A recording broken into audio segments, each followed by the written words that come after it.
All right, so I'm going to give you some handouts. Quality is okay, but I can read it, and I'm using my phone for other things. It's good to see you again, Mike. You did great. I thought the resolution was higher. Sorry about that.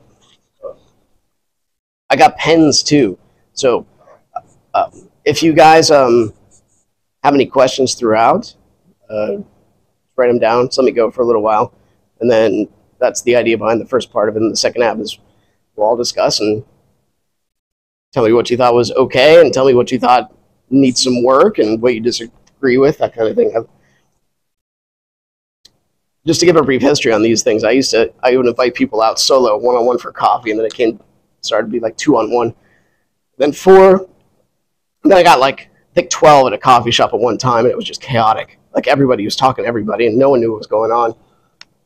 So then I'm like, all right, well, I should make it a focal point. So I just put a topic out there, and eventually I just started, going for a little bit, and then we have at least some discussion material, because politics are okay, but man, that stuff makes you mad. Like, I think it really does. All right, so we're going to be talking about the Tower of Babel today. Genesis 11, 1 through 9. You've heard this. This will be your third time, roughly. Interrupting you, so you don't ever get a chance to finish. That's kind of true. That's all right. I enjoyed our discussions. So when I was in my early 20s, I got introduced to this thing called motivational speaking. I went to FedEx Ground, and they sent me to Leadership College, FedEx Leadership College, and they showed us this guy called Charlie Plumb. You guys ever hear of Charlie Plumb? Dude, my voice is just dying. So Charlie Plumb was shot down with John McCain over there in the Vietnam. It wasn't the Korean War. It's Vietnam.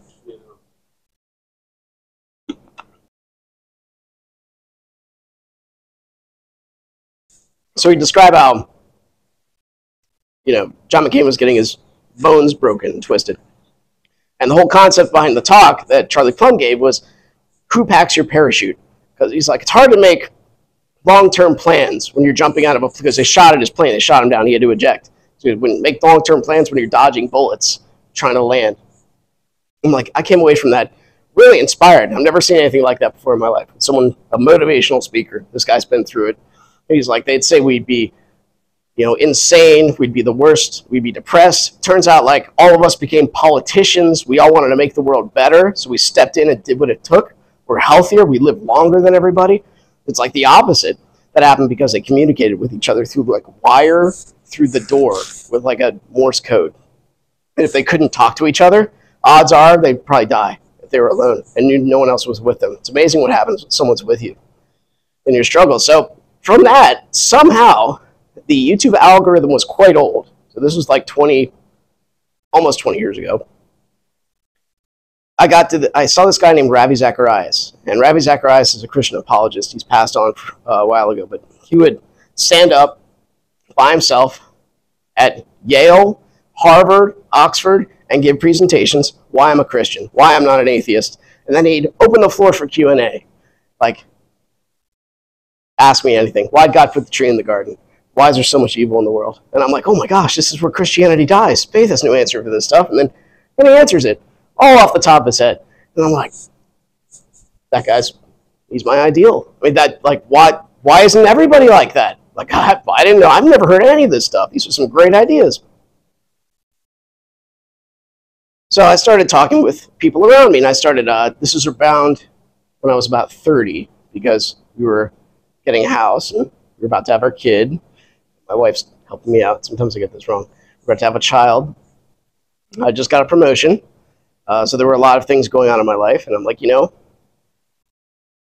about to build a conscious life and grow them. It seems bigger than me. Maybe we should go to church. That seems better. And she's like, okay, well, let's go to this church that I used to go to when I was in high school. I'm like, okay, it's Church of the Open Door. So we went there, and then a couple months later, the Jehovah's Witnesses knock on our door. They say, we're Christians. We follow Christ too. I'm like, well, come on in. Let's have a talk about that. So then I asked my pastor,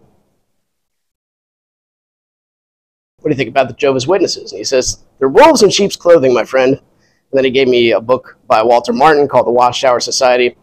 And then I found a book called Kingdom of the Cults. It's about that thick, where Walter Martin wrote it.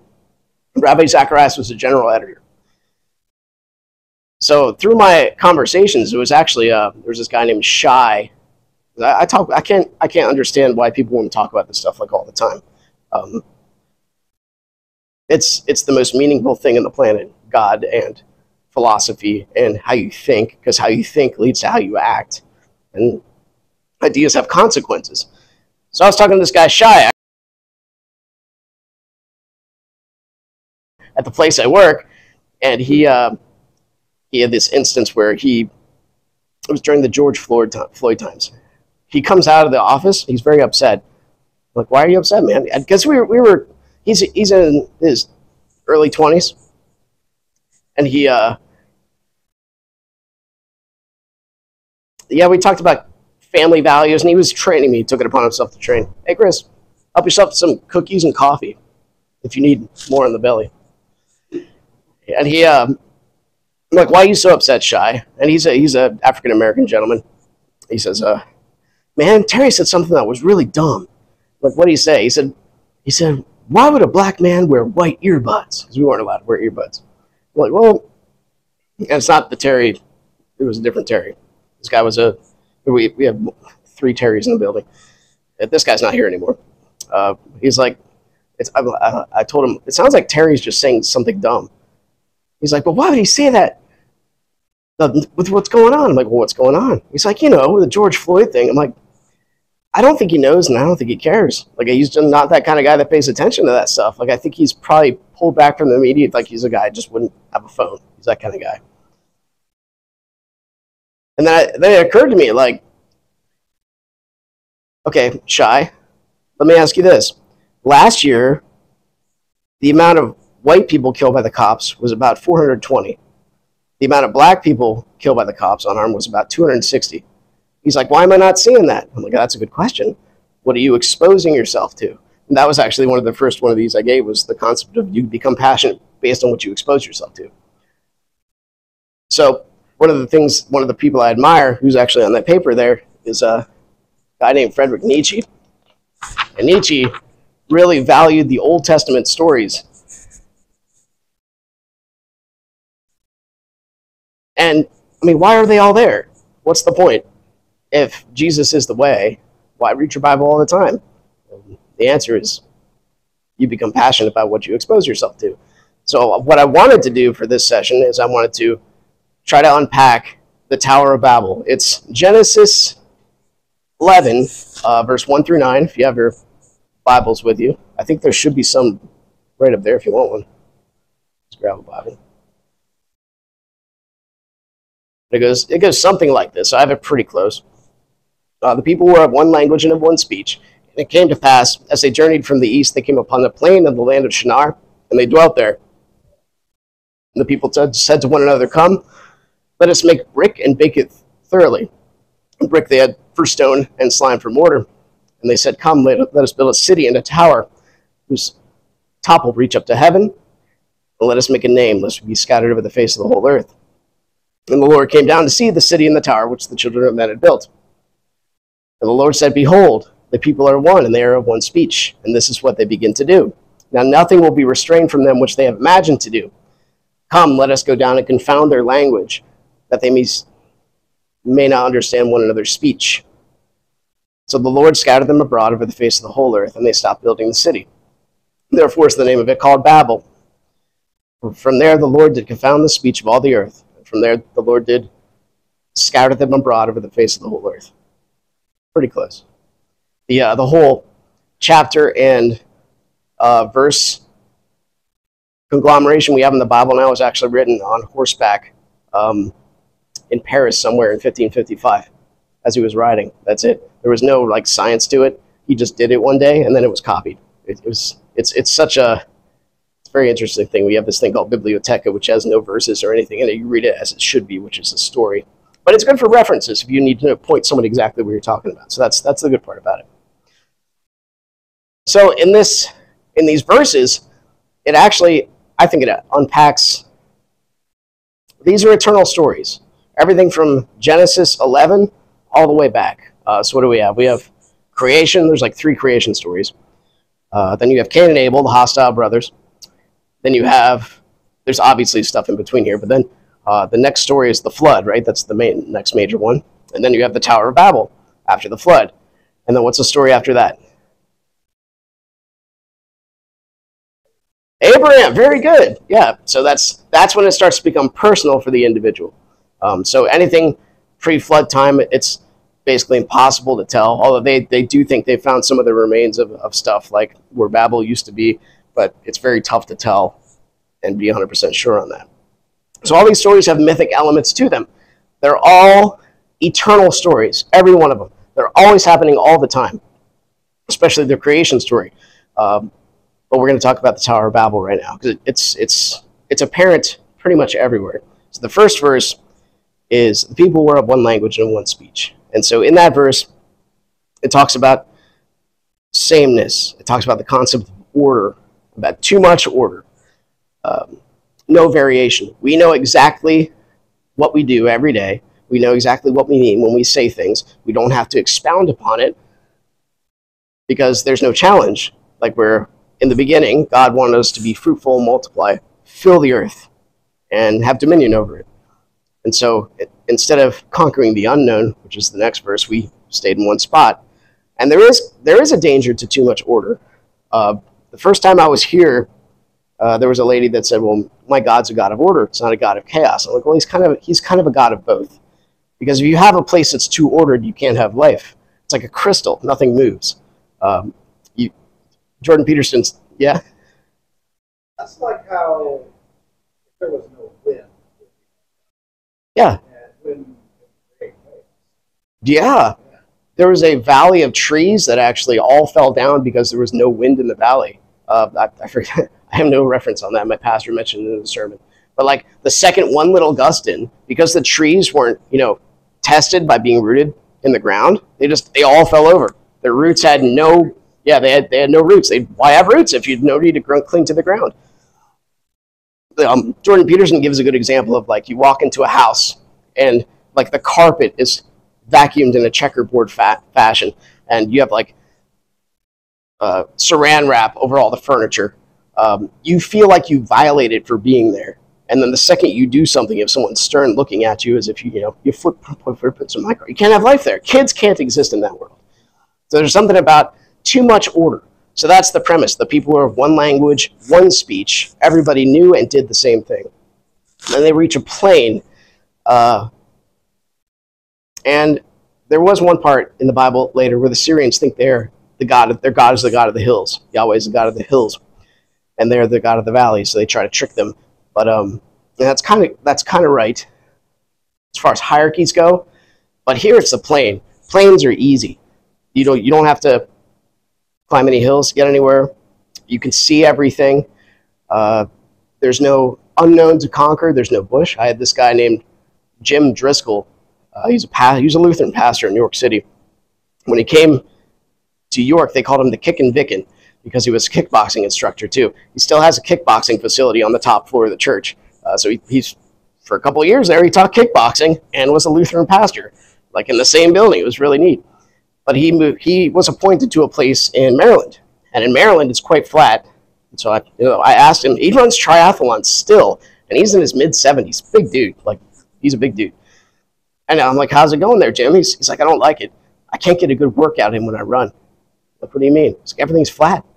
Like, York has hills everywhere. It's absurd. Like, okay. So that's the kind of the concept of the plain. They moved and they found an area that's super easy. We were supposed to spread out over the whole earth to go out and have an adventure. But instead they find an easy area. And the next verse is, let us make brick and bake it thoroughly. And brick they had for stone and slime for mortar. And this is something like, well, we can see this now even when it comes to the cell phone. Like we remember Star Trek, the first version of it, and now we have a tricorder that can literally talk to people. Mine's over there. We can talk to people from literally around the world. We can make their metal detectors, their GPS devices. Like, it's absurd the things you could do with this. And that was on someone's imagination not even 100 years ago. It was like 1960, I think they came out. So it's something like we put our mind to it, we could just make it happen. So let's make brick and make it thoroughly. Wow, look at that, it worked. We figured it out. We can test our area. And that might be useful for ingenuity when we're going out and exploring and conquering the lands. But they're still settled in this plane. Something like the ease of technology. Instead of using God as your guiding principle, instead you find out suddenly, you made this discovery that your dominion is not just dominion, it also could be kind of an escape from your curse, which is, you guys remember the curse that Adam has, that God gave him? Cursed is the ground for your sake. You must toil and, I forget that. Yeah. And then woman's curse is curse in childbirth. The further we move ourselves from those curses, the less meaningful life happens to be. That's true everywhere on the entire planet. So if we decide not to work hard and just get money, affluence kicks in. If women stop valuing children and the pain that comes with them, life stops. That's it. We've hit affluence. So that's the concept of having the technology and having no adversity, because that's what it's supposed to be about. It's supposed to be using your ingenuity to conquer the land. So man says, come, let us make bricks, make it thoroughly. Let us build a city and a tower whose top will reach up to heaven. And that's the accumulation of technology. Now, that's also the concept of utopia too, which Dostoevsky talks about. And I am going to try to quote him on the left side there. Dostoevsky he wrote Crime and Punishment. He wrote the book I read called Brothers Karamazov. But it's the idea behind utopia. It's a prophetic idea. What happens if everything is beautiful all the time? You have no adversity. And so he wrote, this is from an excerpt on the Notes from Underground, criticizing utopia, which man posits all the time. And whenever it's messed up, they say that wasn't really real utopia. That wasn't real socialism. They always put the idea of heaven, forced heaven out there as if it can somehow be reached. It says, now I ask you, what can be expected of man as being endowed with such strange qualities? Shower him with all earthly blessings. Drown him in happiness completely, over his head, so that only bubbles pop up on the surface of happiness, as on water. Give him such economic satisfaction that he no longer has anything left to do at all, except sleep, eat gingerbread, and worry about the non-cessation of world history. And it is here, just here, that he, this man, out of sheer ingratitude, out of sheer lapoonery, will do something nasty. He will even risk his gingerbread and wish on purpose for the most pernicious nonsense, the most non-economical meaninglessness, solely in order to mix into all this positive good sense his own pernicious, fantastical element. It is precisely his fantastic dream, his most banal stupidity, that he will wish to keep hold of, with the sole purpose of confirming to himself, as if it were so very necessary, that human beings are still human beings and not piano keys, which, though played upon with their own hands by the laws of nature themselves, are in danger of being played so much that outside the calendar it will be impossible to want anything. More than that, even if it should indeed turn out that he is a piano key, if it were even proved to him mathematically and by natural science, he would still not come to reason, but would do something contrary on purpose, solely out of ingratitude alone, essentially to have his own way. And if he finds himself without means, he will invent destruction and chaos. He will invent all kinds of suffering and still have his own way.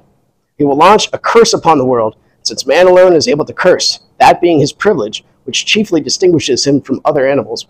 He may achieve his end by the curse alone, that is, indeed satisfy himself that he is a man and not a piano key.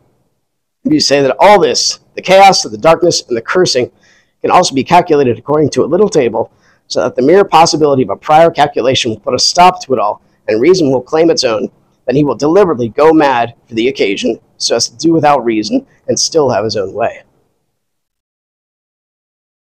Now, Dostoevsky was an interesting guy. He would have seizures.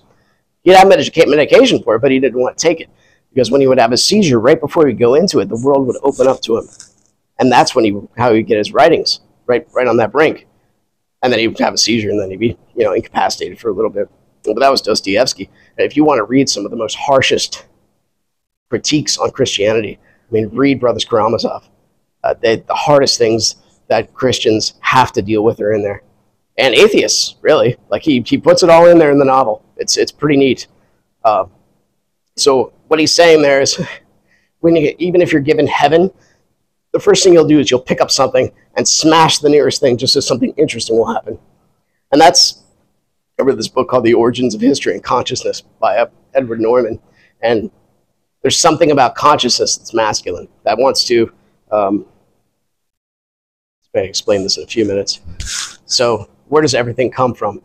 The chaotic unknown. The Ouroboros is the symbol for that. And that's part of God. Who can understand that? That's the unknown unknown. It's self-sufficient, needs nothing. Even its own waste is efficiency. Constantly, it's like hermaphroditic, constantly produces itself. Something comes out of that that's distinct.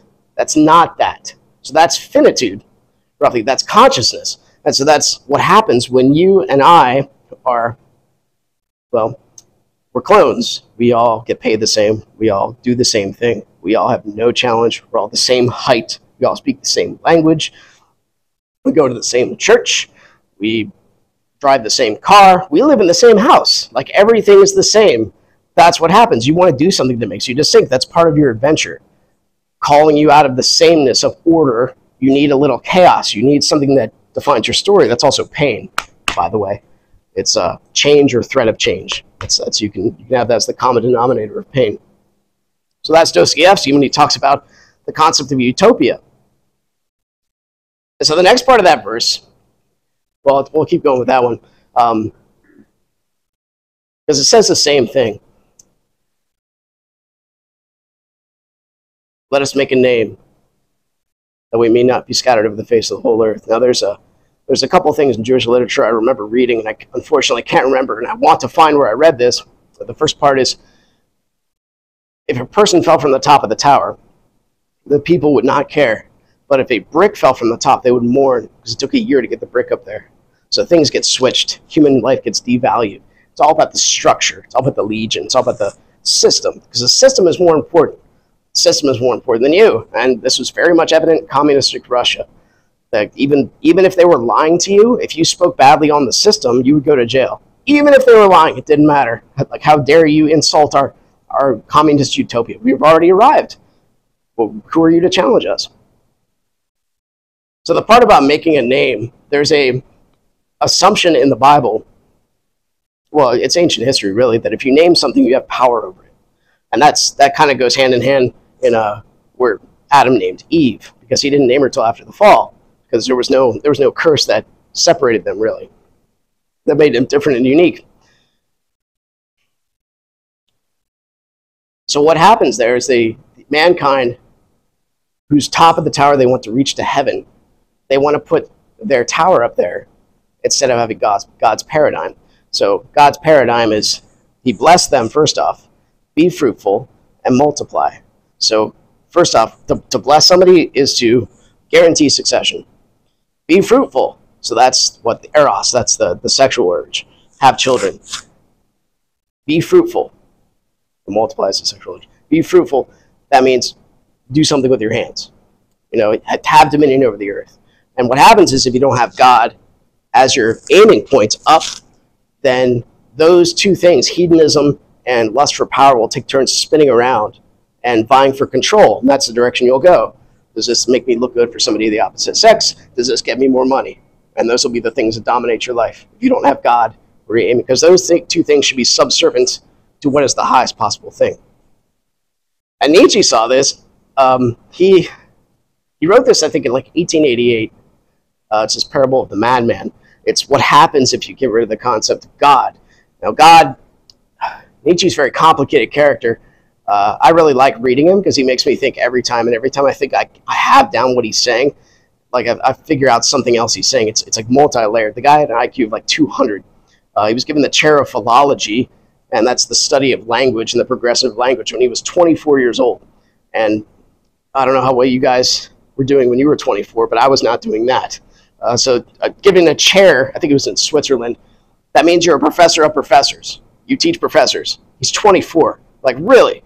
This guy was pretty incredible. I read some of the stuff he wrote when he was 17. He took life seriously. He took thoughts seriously, and he tore into everything.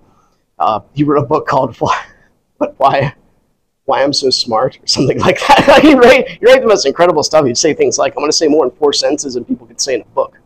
And he kind of ended up having to do that because he'd be sick on a bed for like a week. He'd get up, finally able to write something, then he'd have to lay back down. So he'd have to condense all that thought into just like a couple sentences or words to be unpacked for later. So what he saw coming, and you almost get a sense of the prophetic with this. He saw the Enlightenment pushing out God, pushing out the concept of a uniting aim that's above materialism.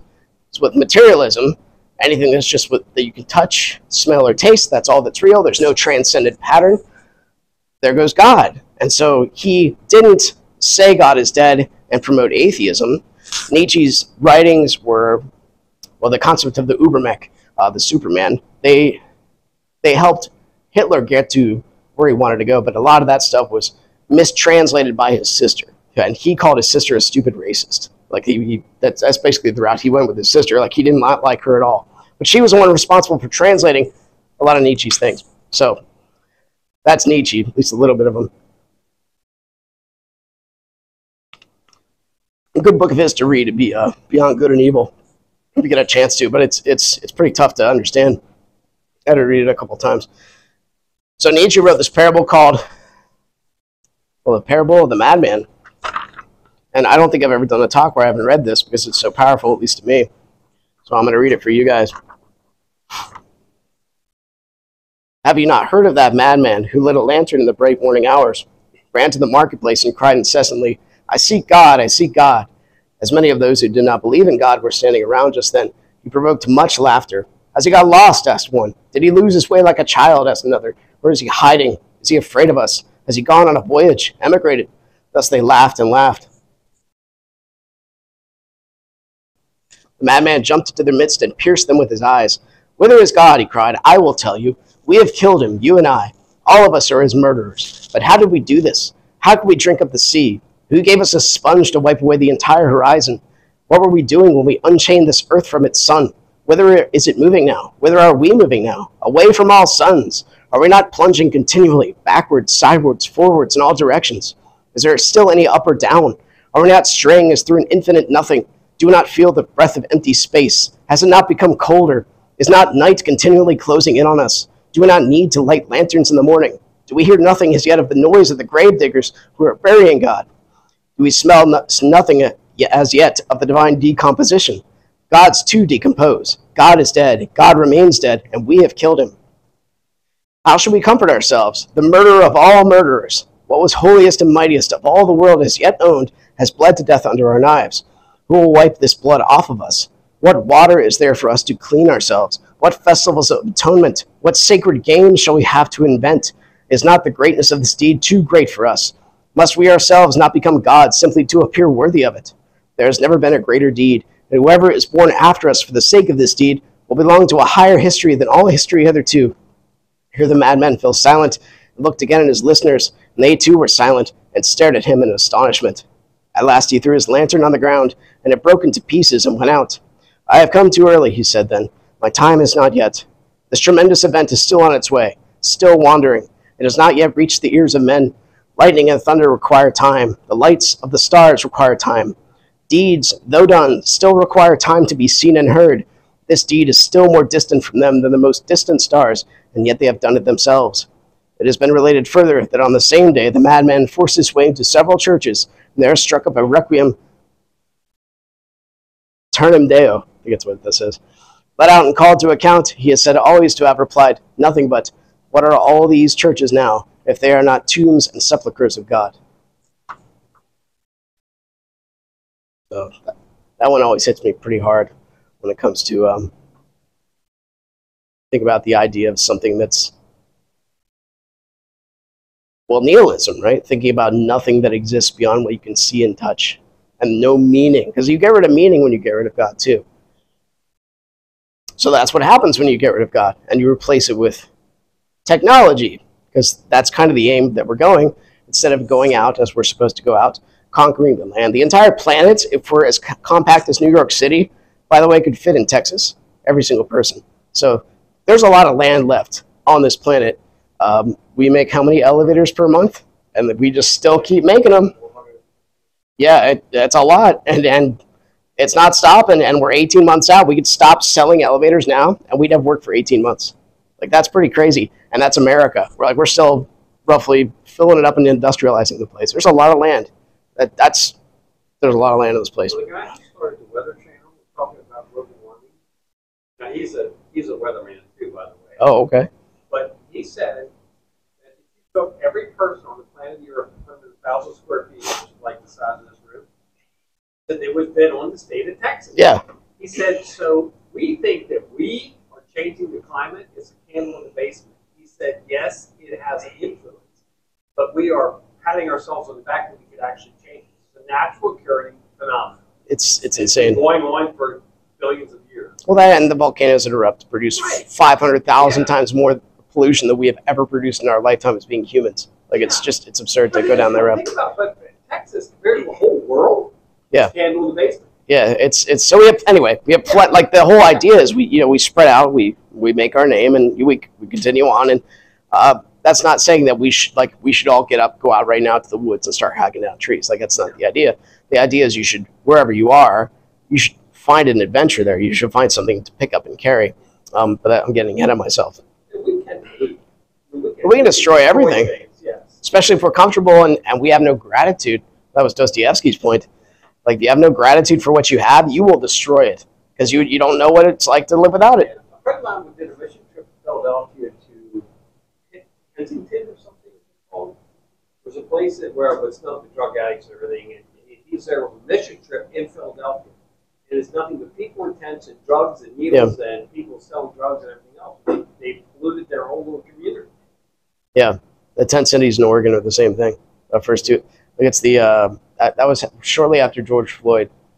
They'd start. Well, it actually happened a couple times in New Oregon. I don't know what's up with Oregon, but they had these like, we're going to live peacefully. We're just going to have no cops, nothing, and it'll be kumbaya. So the first two things that happened were child prostitution and gangs took over because that's what happens when you're not protected.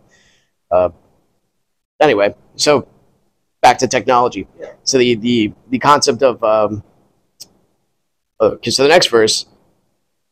Let us make a name that we may be scattered over the face of the whole earth.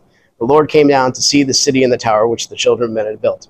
So this is in that verse, it's assumed generations, the children of men. So this isn't just technology. It's not just like today. It's like multiple generations that refuse to leave. It's also what happens when we do something that alters a basic concept of reality that we need in our lives. Like, we need tough things to do. If you don't have a tough thing to do, you're going to feel a lot less fulfillment in life. You need something to suffer for. Well, everybody does, male and female. You need something to suffer for. If you're not suffering for something, it's going to come at you like a flood. And that's Noah and the flood, really, how you're preparing for that. So something like the one of the best examples I have is the birth control pill. So they found out recently, and this is only in the past 5 years, that the birth control pill actually destroys the chemical in the brain. Well, it does this is a lot of things. First off, if you're on it, women want a more feminized face in a man. So they want less of a square jaw. So it changes your physiology. Second thing it does is it gets rid of the chemical in your brain that maps on trauma to your brain. So if you go get beat or something traumatic happens to you, yeah, it wasn't that bad. That's what happens when you're on the pill. They're finding this out now. So how long have women been on the pill? It's been a while. So that's one part of it. That and the whole, it obviously reduces the chance of pregnancy. So I think we had this right in, I think, about the 1950s, maybe 40s, 50s, 60s, somewhere in there, where you think it was the 60s? Okay. Where a guy would ask a girl out, and barring some either disfigurement or terrible reputation from the guy, she would say yes, because she wanted to see what you were like. She wanted to test you, because that's what women are. Women are judgmental forces of nature. That's what yep. They're also dragons, and any guy should admit to this. The more attractive the girl, the bigger the dragon, because that's intimidating. Especially if she's really attractive. That's biology just smacking you in the face, and you got to get your gusto up to go fight the dragon to get to the beauty beyond. That's the whole story of Sleeping Beauty. really. You have to fight the dragon and get through that so you can talk to the beauty beneath. But what happens is, well, if women can just do whatever and not get pregnant, now they don't have to take the courting processes seriously. They don't have to judge men. So they can just take almost whoever if they wanted to, because they don't have to see if he'd be a good father, see if he'd stay there forever. And this isn't something that just happened last year. This started when the pill started. And so now we have, this is like second, third generation birth control pill. And now our birth rate's like 0.7. I don't think it's even 1 anymore. So every 2 adults is making 1 child right now. So we are not populating, and this is not just in America. This is also in the European countries too. So that's what happens over the progression of years when, and this is God seeing what happens to man when he goes down the routes of technology, like convenience, because I'd rather just party longer. I'd rather just not have to spend money on kids, as if money is the most important thing up there. So that's happening right now. So also, there's also that, as if life, maybe we can talk about that one later. Yeah, that's also the same thing, the safe abortions. There's proof they've been doing abortions since the time of the Romans, way more brutal, but that's also an option. Consequence, right? We want to get rid of the consequences of our actions. We'll do whatever we want. And so then the Lord says, behold, the people are one, they are of one speech, and this is what they begin to do. Now nothing will be restrained from them which they have imagined to do. So that's also Nietzsche. Is there any up or down left? Are we not straying through an infinite nothing? Is not good evil and evil good? So what happens there? Well, C.S. Lewis wrote this book called The Abolition of Man. And I'd recommend reading that book. It's only 3 chapters, take maybe an hour. But his conclusion is the chief end of technology is the abolition of consciousness. And he doesn't say that in so many words, but that's really what it is. It's meant to make life easier, to the point where you don't have to think. So if you're not thinking, then what are you? You just exist? You're bacteria, really. The Matrix was right.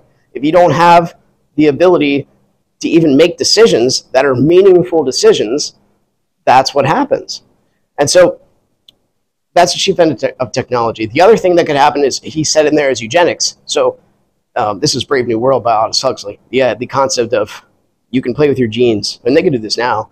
Make you tall, skinny, blonde hair, blue-eyed, whatever. In Brave New World, you would actually, your IQ would be set, depending upon your working class. And what happened at the end of that book, from what I remember, is everybody had a drug. They called it Soma. So if you're feeling anxiety, you take Soma. If you feel like you're gaining too much weight, you take Soma. If you're feeling regressive, you take Soma. It's this universal drug everybody just takes all the time. The lower class ran out of that. They didn't get their supply, and so they rioted, and they didn't have an answer for it. The system came crumbling down. So that's one of the problems with eugenics. Eugenics also, he says, like, the few at the top will control the population, and so you get rid of man. Man's no longer an individual that's meant to be dignified. Consciousness no longer is carving himself out in the unconscious world. You get rid of that because it's painful. As if pain, you can't see anything past the pain. That's also part of enlightenment. You can't see any meaning through what hurts in the material world. Now nothing will be restrained from them which they have imagined to do. That's not even mentioning like the whole sex traffic industry and everything else. The consent of, the age of consent, according to Sharia law, was just lowered to 9. I think it's in Iraq. So yeah, that's terrible. Like, that should be maybe not a thing. So why is that wrong? Well, we know certain things about biology and maturity, and women are worth protecting, and a whole bunch of other stuff that comes along with being good followers of Christ and being made in the image of God. You shouldn't desecrate the innocent. You shouldn't put them in front of you as shields. Those are things you shouldn't. This is Abraham and Isaac. You don't sacrifice the next generation for the sake of the present or the future. Like, they are precious. You need to keep them. Let us go down and confound their language, that they may not understand one another's speech. We could see this happening right now in America. I'll give you an example. Women's health. What's that mean? Reproductive rights. Yes, it sounds so beautiful. You mean murdering babies. Yeah, okay, well, you said one thing, I said another, and they mean the same thing. Abortion. That's the enabling of destruction of consequence. Child sacrifice. Roll them down the arms of Molech. That's right. Sacrifice children for the sake of convenience, for the sake of power, and for the sake of hedonism. That's the be fruitful and multiply thing without God again. Oh, what else is there? Democracy is at stake, right? Pending your political party. So these are the words that, but depending upon the side you're on, like there's some giant conflict there. I don't like to call myself a patriot so much as I do a follower of Christ. I just like my country. And it's found, as long as we have, at least in my opinion, endowed by our Creator with certain inalienable rights, as long as that's there, I mean, we have a Constitution that's 200, how old is it now? 277 years old? Something like that? My math is terrible. It's, yeah. So the average age of a Constitution is like 250? 1970, 1976. 200? Okay. 248? Okay, that sounds good. Yeah, I should have memorized that number before. But they want to take God out of it because they say there are not enough believers in the United States anymore. So they want to remove God from the Constitution, from our money, from everything. Yeah, the In God We Trust was a direct pushback from communism during the 80s, from what I remember. But it's, so some states are actually pushing back on that, right? Some are actually teaching the Bible in school. And even if you don't believe in God, that's the book the country was founded on. That's an historical book. You can at least look at it like that. And so here's where the people got their values from. And there's something to that. Maybe people will be convicted that that's actually worth following. The average age of a constitution is something like 6 years on the planet before it's changed, rewritten, that kind of thing. So there's something about America and having that there and that being our primary establishment. That and the founding fathers were brilliant because you get the Second Amendment because of foreign and domestic terror. Not just those guys over there, also here, because they saw what the government did to their own people. So people should be given dignity to defend themselves. That sounds right. So you take away the dignity of a person to defend themselves. That's also taking away the image of God. And that's, again, you take power and you just filter it up to, you could have put it up to a couple at the top, or like George Carlin said, evil doesn't have to get together to plan. Evil can just happen all together. It's actually good that has to be ordered. And I would have to say grounded on a common aim and conscious of it. It reminds me of a garden. I would have to be careful with vegetables, but weeds don't have to do anything. They just happen, whether you want. Yeah. Weeds are evil. Yeah. Yes, I do not like weeds. I'm with you.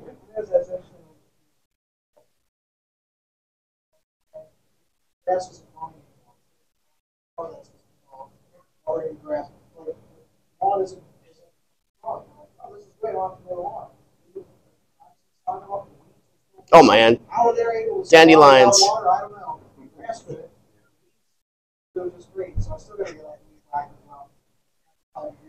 They can live on concrete. Like, what's with that? That's so absurd.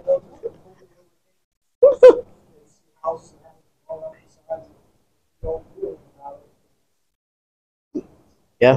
One of my gripes is there's no historical figure that's more visible in history than Jesus.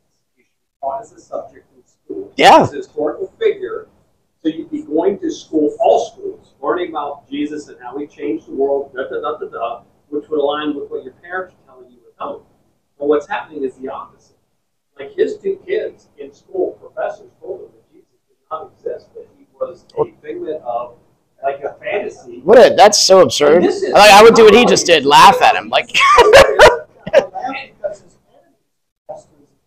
yeah. That's what I'm saying. He should absolutely be studied in school because they don't think he existed. Yeah.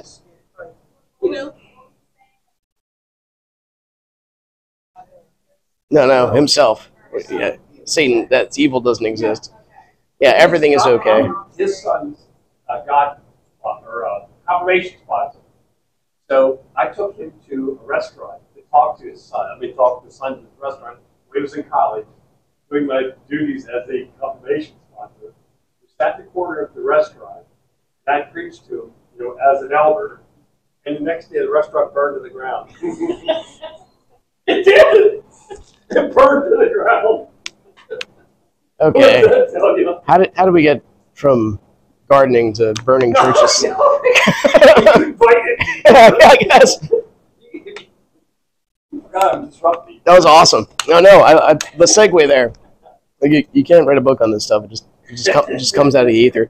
And so, the one parable that Christ says is, the wheat and the tares grow up together, and we don't harvest them because we might tear down the innocent. So we wait for everything to flourish because you will see the end result of what they are. So that's right. We have a garden, and we couldn't tell the weeds. Yep.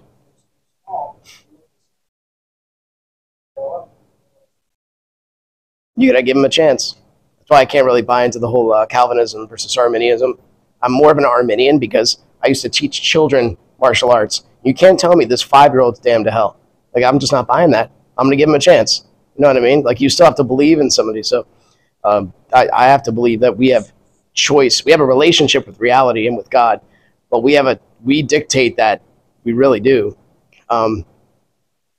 Okay, so the Lord went down and confounded their language, scattered them abroad over the face of the whole earth, and they stopped building the city.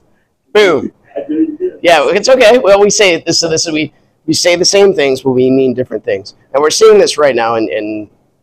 The one side tends to riot whether they win or lose.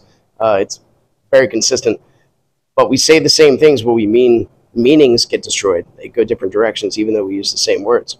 So that's what happens when language naturally gets confounded. It's like built into the process when you're affluent and you have nothing to fight against. Because even if they were at war, Babel, if they were at war, they at least have something to unite against. But instead, they're just united on themselves. An interesting history would be to read about IBM when they figured out that they can make a lot more money instead of supporting NASA, instead building consumer units. They automatically went that way, and we slowly tapered off from building the space program at that time because it just made so much money with consumer units as opposed to literally reaching the stars, which is way cooler. But people have to make money. They still live here. There's a place for that.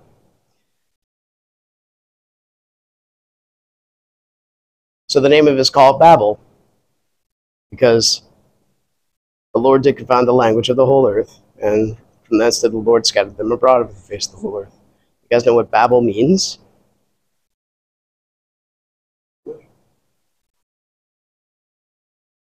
Confusion. So mankind tried to make a name for himself within this realm, and the name that came out of it was confusion, because there's a lot of people on the planet, and they try to go a different direction that is the ultimate up, the ultimate the forming of consciousness, really, because you can't have. I'm trying to wrestle with this right now. I cannot see conscious life possible without pain. Like it's almost like a necessary fact. It just has to be there, because you have to know what darkness looks like. And this is Christ's answer to us, right? What is God's answer to pain? There are Christians in the room. What did Christ do for us? Yeah, his answer to pain was to suffer with us. It's almost like that's a necessary part of life. Suffering has to happen. And so God's answer to us is, I'm with you. You need to suffer what's heaviest. And so how do we avoid all that stuff? Well, as far as I can tell, even in a comfortable area like this, because we are the 1% of the wealthiest people that have ever existed. Like, even if you can hear me on YouTube or whatever, this is the 1% that we are rich. There's still things to pick up. There's still things that you can suffer for, that you can work hard for, that you can pull around. I don't know, your next door neighbor, do you know their name?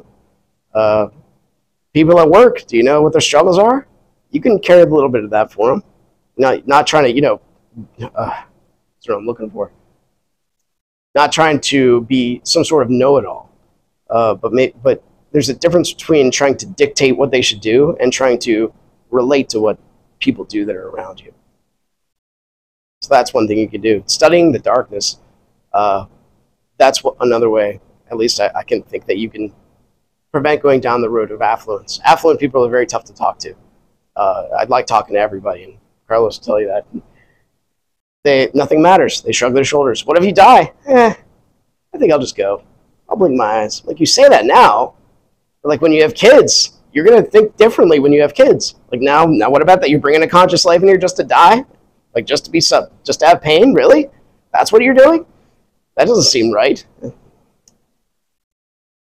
But if you want to, I think a healthy historian, scholar, person who's interested in truth, studying history will scare you straight. We have plenty of examples. Unit 721, the Gulag Archipelago, Communist China, what the Native American Indians were doing to each other before we came over here, the child sacrifice that was just rampant over in India before the Muslims took them over. Like, we are just a bloody people. We just chop each other up. That's rough. We're not doing that right now. That's kind of good. At least in this room. You know what I mean? It is. Yeah, I don't like. That's a very tough route for me to go down because I'm very sensitive to it. Like, the first time I heard what they actually did to a child, I was in my car and I had to pull over and cry because I just cannot fathom someone doing that to another. You're a potential human, and you're doing that to the most vulnerable before they even have any chance whatsoever. That is beyond evil. Besides, like, mutilating kids and saying it's okay to just change your genitals, that's also butchery and evil. Like, I cannot get that. You have to lose empathy. You have to lose the ability to feel someone else. You have to either kill it in yourself or you just don't have it. God can't be happy about it. Why would he? Yes. Well, this is the concept of the ideal, right? Yeah. So if you're born as a certain XX chromosome, you have a duty that comes with your being. I'd like to be 6 feet tall. Probably not going to happen. So I have a duty as my high five. I have a duty as my 5'6" self. Well, seriously, like, some people are born with higher IQs and lower IQs. Your duty to reality is based on what you're given and what you know. So that's your relationship between the within and the without. What you're given with your two hands, and you can do so much to manipulate stuff in this world. But when you're ungrateful and you think the world owes you something and everything is always wrong, and the only way you can talk to someone else is by complaining about something, that's worth examining. A woman gets pregnant not because she got caught in the rain. Yeah. Well, I mean, it's like they're acting like it's because they got caught in the rain, they forgot their umbrella, and now they're pregnant. It's not how they got pregnant. Yeah. You know? So it's like, there's the problem. Now, me being a youth minister, and I'm part of the generation that started this, I always feel like I need to apologize for what our generation thought was fun at the time. You know, it seemed like it was fun. Well, now you know better. You should better now. I mean, we're the generation of the pill. We're the generation of all this stuff that started to happen, and it seemed like it was needed at the time. But now you look back, and we destroyed I mean, it's just such a mess. Well, one of the common arguments for culture is they want to take exceptions and put them in the center as if they're the rule. So rape and incest, right? The 1% of the 1% that happens. It's like so odd and terrible, but it's over. It's like serial killers. There's way over. They do exist. They're way over there, and the amount of media hype we give them makes you think like sharks, right? Sharks are going to kill you if you just jump in the ocean. It doesn't happen a lot. Like, really, it does not happen too often. But you give media hype to terror and give that narrative to people because it's entertaining, because media peddles reality. Suffering and pain are some things that people pay attention to. If you've ever seen a car crash, you can't help it. What's going on over there? I just don't want to do what they did. Try to figure out what happens so you don't go down that route. It's like built into us to find the bad parts of the story not to pay attention to. But so you're dealing with kids. That will be passed on to them by their teachers. They'll take the exception. It's always the exception, and they'll try to put it in what Plato called the ideal. Like, there's a certain plumb line you need to have for reality to keep existing. Male, female, unaltered from butchery, coming together, having a relationship that lasts longer than 2 seconds, and staying with each other for the rest. Turns out if you're in poverty and you have a husband and wife that stick together, you are 80% likely to get out of poverty. That's a staggering statistic. You'll just get out of it because you have a mom and a dad. That's it. It's insane. Like the stuff that's out there. Spiritual war right now. But Saturday morning men's group, one of the things we learned in the men's group is that the rampant pornography has turned young male adults. They need Viagra and things to have a normal sexual relationship because they're destroying themselves with pornography. Yeah. You know, like pornography when I was a it was National Geographic. Yep. You know, it went from National Geographic to kids with the cell phones. Yeah, don't give your kids phones. It's a bad idea. No, you Ban them. You can't take them away from You can. You can. Well, sure, don't rip it out of their hands, right? You can. Some schools are finally banning phones. Is it changing now? Some schools. That, he was fighting tooth and nail. Yeah, oh yeah, when you wrote that, like, they can have their phones in class FaceTiming people? Like, what the? No, that's giant. And you were, depending on the teacher, if one teacher lets that happen, that's it. Well, I hate you because you won't let me do this. Well, they're not paying attention to anything. What did you ask? They hate you because you're the mean teacher. You're the authoritarian. That's toxic masculinity. How dare you? I walk down the hall and I'm a director. I look at him. Teachers be up there giving a lecture and 2/3 of the kids would be under their desk on their phone. Well, what's the point? It's like if you guys came here just to sit on your phones while I'm up, like, why would I even say anything? Like, what's the point? Well, what was it, Christmas or Easter that you asked the kids if they knew the reason for it, and very few kids even knew. Yeah, that was in your book. That was in college. I was like, how it's something. I wanted to take Holy Thursday off to go to a mass, the Lord's Supper. And they had no idea what Holy Thursday was. And I said, you know what Good Friday is? They said, no. I said, do you know what Easter is? Oh, yeah, that's when the bunny comes with eggs. Yeah, so that's so here's the answer for those of you who, one of the answers anyway. It's good to turn to this thing because this has some great core knowledge in it.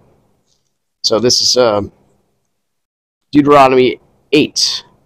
And Paul actually talks to Timothy about this too. Be careful with temptation. Deuteronomy 8, 11 through 20. And this is the most quoted book by Christ, so there's something to that. And so this is one of the, between this and Isaiah, my favorite two books. It says, beware that you do not forget the Lord your God by not keeping his commandments, his judgments, and his statutes which I command you today. Lest when you have eaten and are full, and have built beautiful houses and dwelt in them, when your herds and your flocks multiply, and your silver and your gold are multiplied, and all you have is multiplied, when your heart is lifted up, and you forget the Lord your God, who brought you out of the land of Egypt from the house of bondage, who led you through the great and terrible wilderness, which were fiery serpents and scorpions, and thirsty land where there was no water, brought water for you out of the rock of flint, who fed you in the wilderness with manna, which your fathers did not know, that he might humble you, that he might test you, to do you good in the end.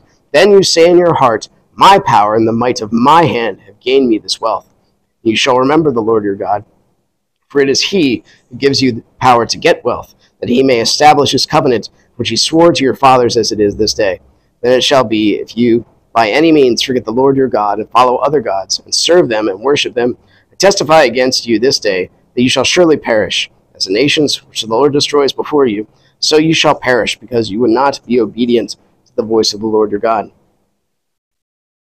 So how do you not forget the voice of the Lord your God?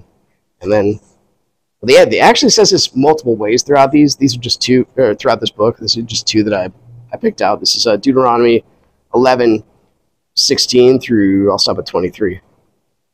So take heed to yourselves, lest your heart be deceived, and you turn aside and serve other gods and worship them, lest the Lord's anger be aroused against you, and he shut up the heavens so there be no rain, and the land yield no produce, and you perish quickly from the good land which the Lord is giving you.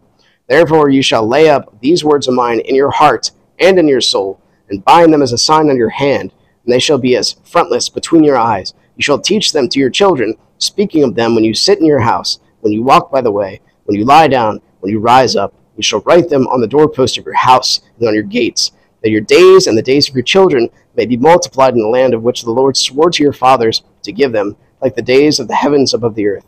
For if you carefully keep all these commandments which I command you to do, to love the Lord your God, to walk in all his ways, to hold fast to him, then the Lord will drive out all these nations from before you, and you will dispossess greater and mightier nations than yourselves. Write it on your forehead. Write it on something permanent. Dennis Prager said that one of the commentaries he read was like that they complained they didn't have enough paper. So this was Moses' answer to it. Oh, write it on your head. You write it on your clothing. Write it on your house. Like, don't forget. So that's studying the darkness of history, because the first part of it, he's just like, there were fiery serpents, and you almost died of thirst.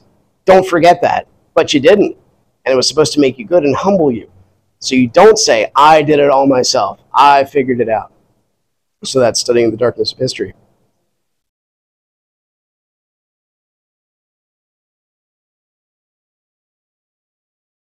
Yeah. Yeah, like the... Part of your game.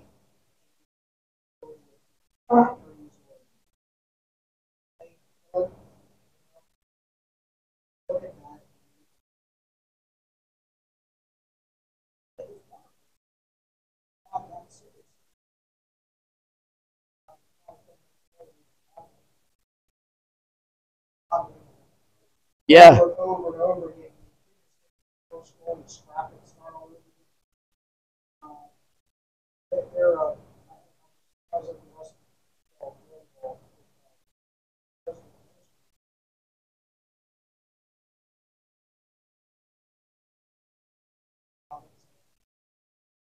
That's what Paul means.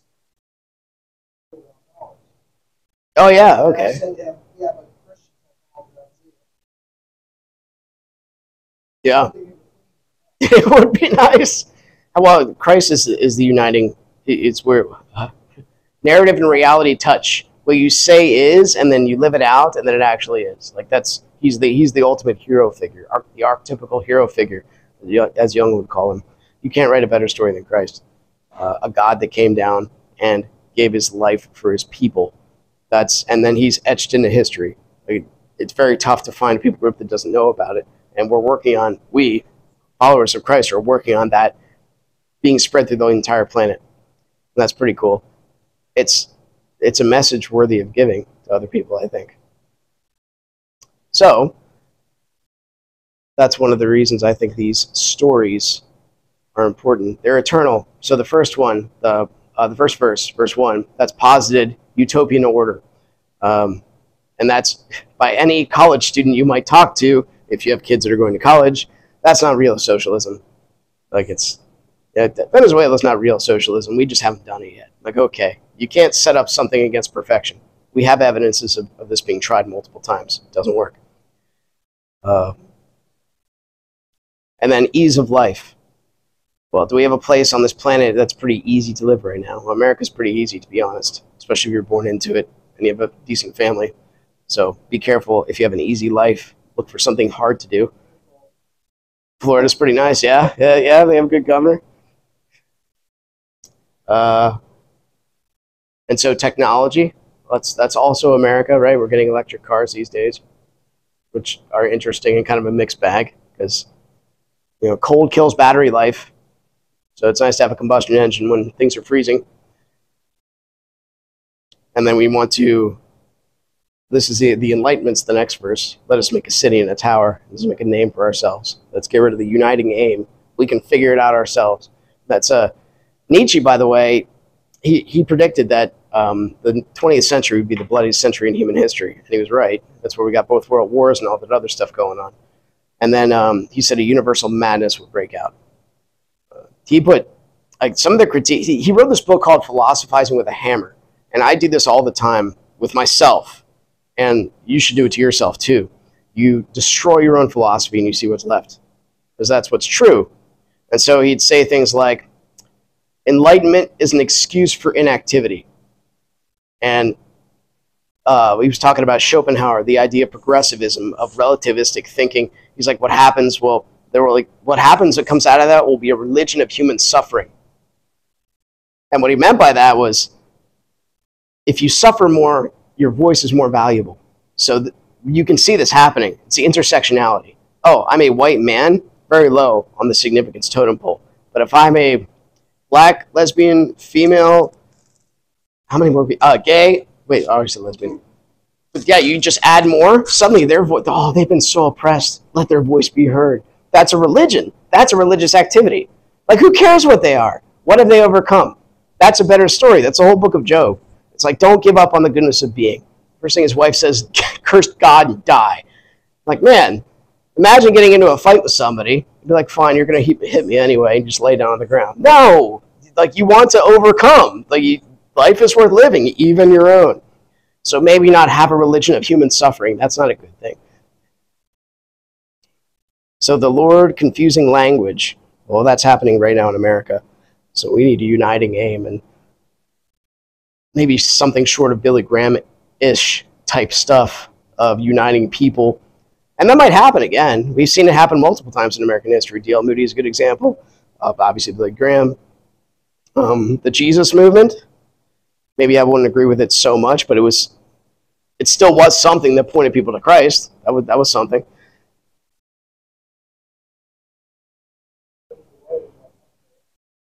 Yeah, I agree.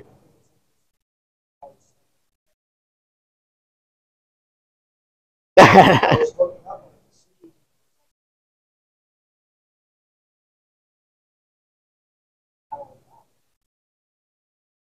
Oh, Babylon Bee? Is that what you're talking about? Or No, the Bible app. oh, okay, okay. Yeah, 6,000 something here trying to work away with technological understanding. But, you know, they're trying to bring the together the way they want. That's our biggest barrier on the planet. Yeah, And ultimately, kind of where culture started. One culture, one people, one yeah, language. Now we're diverse. Forced us. Earlier example, talk about this ultimate reversal of Babel. yeah, Job the exact opposite happened. God coming down. Here God comes down. Everybody can understand. That moment in that geographical location, very brief period of time, there was unity. yeah. You know, and that on What's interesting also is the first Christians, the Jews as apostles, they didn't leave until like persecution had to happen to leave. Like it's also that like that element of Apple's like, oh, just stay here, we're fine, we're comfortable. the narrative doesn't include. Yeah, they were supposed to go out. No theological commentators does, you know, but maybe one person who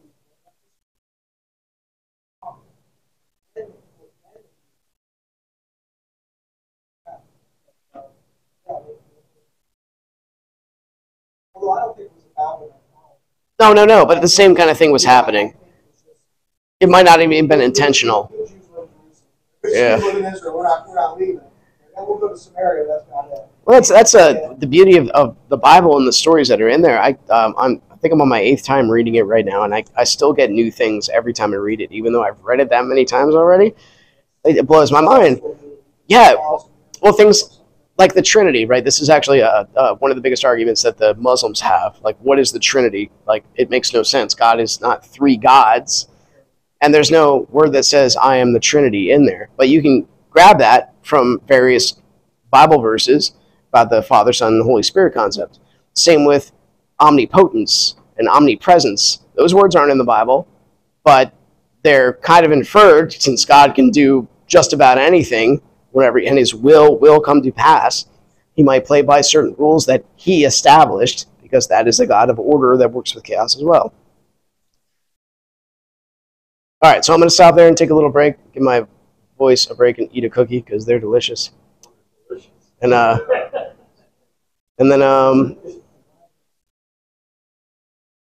that we can have a group discussion. I'll sit down here with you guys for a minute. Thanks for giving me a hearing. I appreciate it.